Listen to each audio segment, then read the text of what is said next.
This year, the United Nations published a report that should terrify every person who believes in stable society.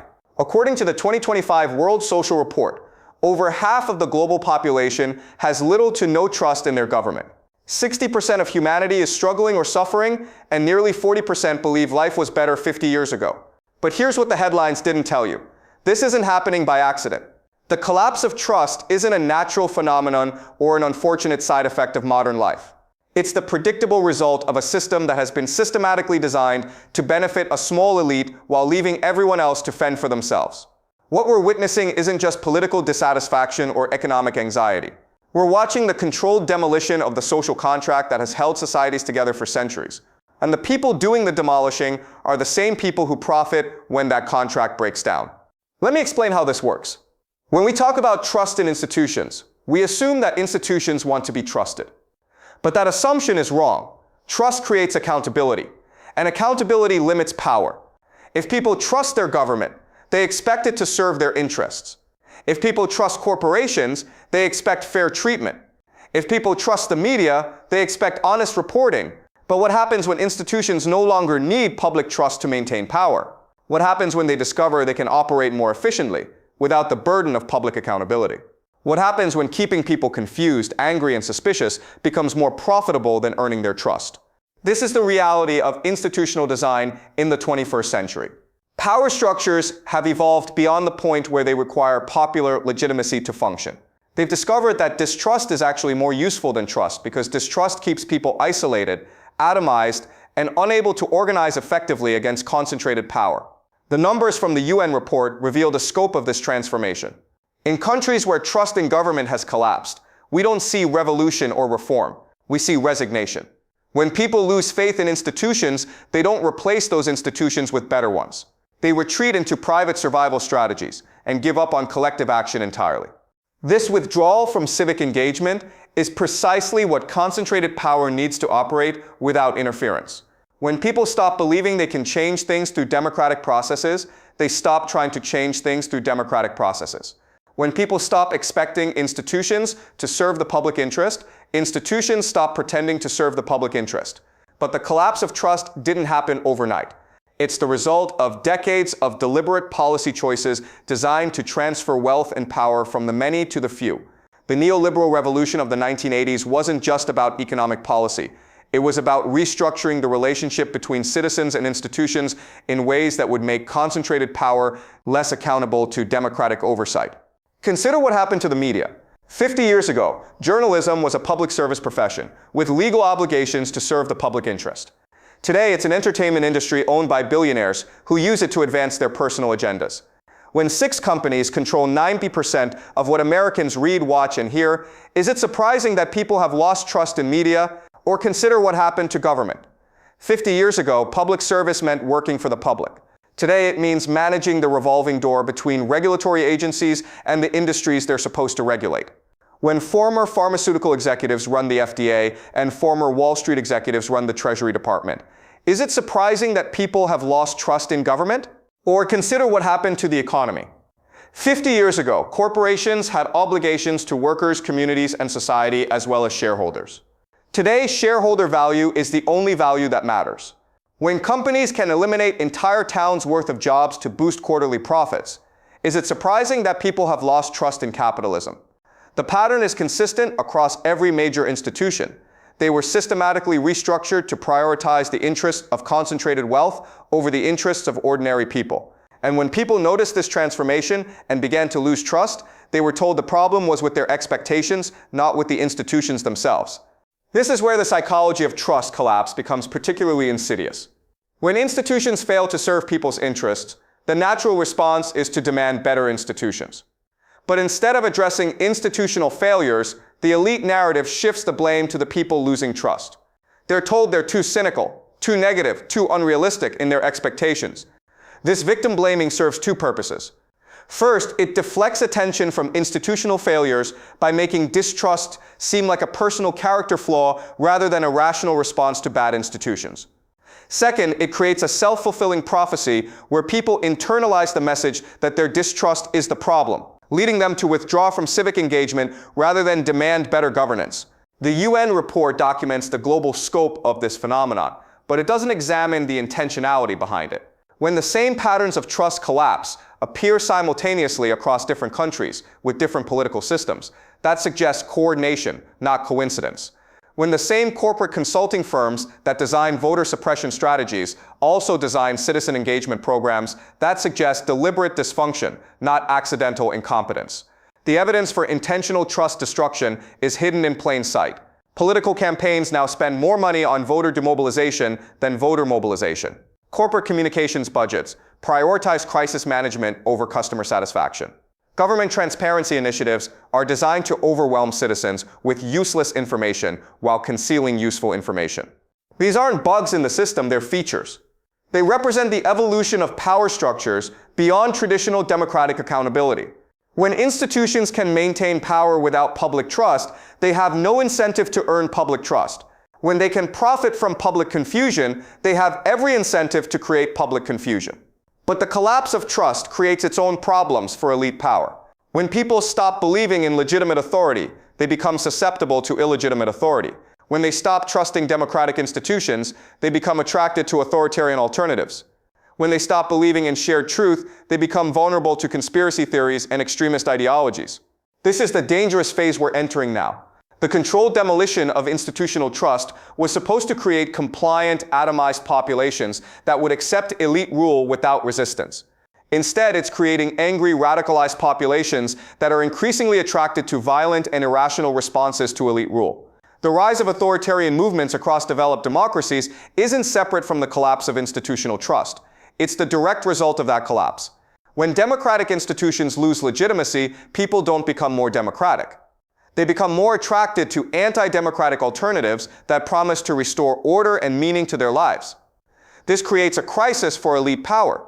The same distrust that was supposed to neutralize democratic opposition is now threatening the stability of the entire system. When people lose faith in elections, markets, and media simultaneously, the result isn't passive compliance, it's social breakdown. But here's what's particularly troubling about the current moment. The people who created this crisis are now positioning themselves as the solution to it. The same billionaires who own the media companies that spread misinformation are now offering to solve the misinformation problem. The same politicians who gutted democratic institutions are now promising to restore democratic governance. The same corporations that destroyed economic security are now offering to rebuild it. This represents the final phase of the trust destruction project, the consolidation of power under the guise of restoration. When democratic institutions have been thoroughly discredited, authoritarian institutions can present themselves as refreshing alternatives. When public services have been systematically sabotaged, private services can present themselves as efficient upgrades. The psychological research reveals how this process works at the individual level. When people experience repeated institutional failures, they develop what psychologists call learned helplessness, the belief that their actions can't influence outcomes. This makes them more likely to accept authoritarian rule, because authoritarian rule at least offers the promise of decisive action, even if that action serves authoritarian interests rather than public interests. But learned helplessness also makes people more susceptible to false solutions.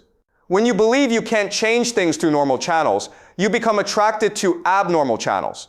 When you believe the system is irredeemably corrupt, you become willing to support anyone who promises to destroy that system regardless of what they plan to build in its place. This is how democratic societies transition to authoritarian societies. Not through military coups or external invasions, but through the systematic erosion of trust in democratic institutions, followed by the voluntary surrender of democratic rights in exchange for promises of order and security. The process is already well underway. In country after country, we see the same pattern. Institutional trust collapses, political polarization increases, democratic norms erode, and authoritarian movements gain power by promising to restore order and national greatness. But the most sophisticated aspect of this transformation is how it maintains the appearance of democratic choice while eliminating democratic substance. People still vote, but their choices are limited to candidates who serve elite interests. Media still exists, but it's controlled by people who benefit from keeping populations confused and divided. Markets still operate, but they're rigged to transfer wealth upward regardless of economic performance. This creates what political scientists call managed democracy, a system that preserves democratic rituals while eliminating democratic accountability. People can vote for different parties, but all parties serve the same economic interests. People can choose between different news sources, but all sources are owned by the same class of people. People can participate in markets, but the rules of those markets are written by market incumbents. The genius of managed democracy is that it channels opposition into ineffective forms. Instead of demanding structural changes to power relationships, people demand cosmetic changes to political representatives. Instead of questioning why all their choices serve elite interests, they argue about which choice serves elite interests slightly less badly. This is why the collapse of trust ultimately benefits concentrated power even when it creates short-term instability. Trust requires institutions to maintain some connection between their actions and public interests. Distrust eliminates that requirement while maintaining the facade of democratic legitimacy. The implications of this transformation extend far beyond politics. When social trust collapses, people stop investing in collective goods. They stop participating in community organizations. They stop believing that cooperation can solve shared problems. They retreat into private solutions that leave them more isolated and more vulnerable to economic and social predation. This atomization serves elite interests perfectly. Isolated individuals have no political power and minimal economic power. They can't organize to demand better wages, better services, or better governance. They can't pool resources to create alternatives to corporate-dominated systems. They can't even share information effectively because they don't trust each other enough to communicate. The UN report documents this social fragmentation without examining its causes or consequences. But the pattern is clear across every developed society. Declining social cohesion, declining civic participation, declining collective problem-solving capacity, and increasing vulnerability to authoritarian manipulation. What makes this particularly tragic is that the collapse of trust is destroying humanity's ability to address the collective challenges that require cooperative solutions. Climate change, technological disruption, economic inequality, and global health threats all require coordinated responses from trusted institutions. But when people don't trust institutions, they can't coordinate responses to threats that affect everyone. This creates a vicious cycle, where institutional failure leads to trust collapse, which leads to reduced capacity for collective action, which leads to more institutional failure. Each iteration of this cycle makes problems worse and solutions harder, until societies reach the point where they can't address basic challenges that previous generations handled routinely. But the most insidious aspect of trust destruction is how it becomes self-reinforcing. Once people lose faith in the possibility of positive change, they stop trying to create positive change. Once they assume that all institutions are equally corrupt, they stop trying to hold institutions accountable. Once they believe that all political choices are meaningless, they stop engaging in political processes that might actually produce meaningful change. This learned helplessness is the end goal of trust destruction. When people believe they can't change things, they stop trying to change things. When they stop trying to change things, existing power structures become permanent. When existing power structures become permanent, the people who benefit from them can extract maximum value without worrying about democratic accountability. The window for reversing this process is closing rapidly. Once social trust falls below critical thresholds, it becomes very difficult to rebuild. Once democratic institutions lose legitimacy, it becomes very difficult to restore them. Once people internalize helplessness, it becomes very difficult to reactivate their agency.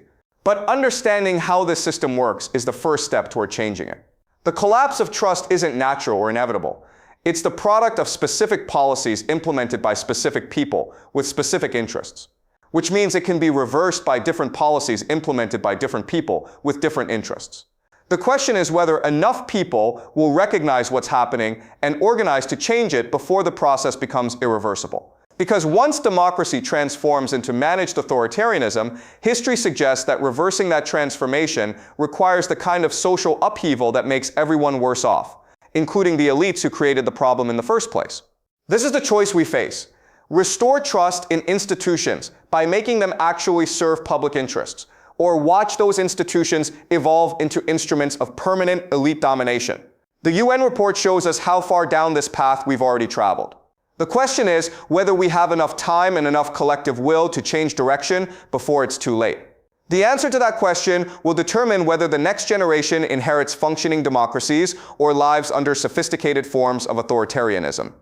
And it will be decided not by abstract historical forces, but by the concrete choices that people make in response to the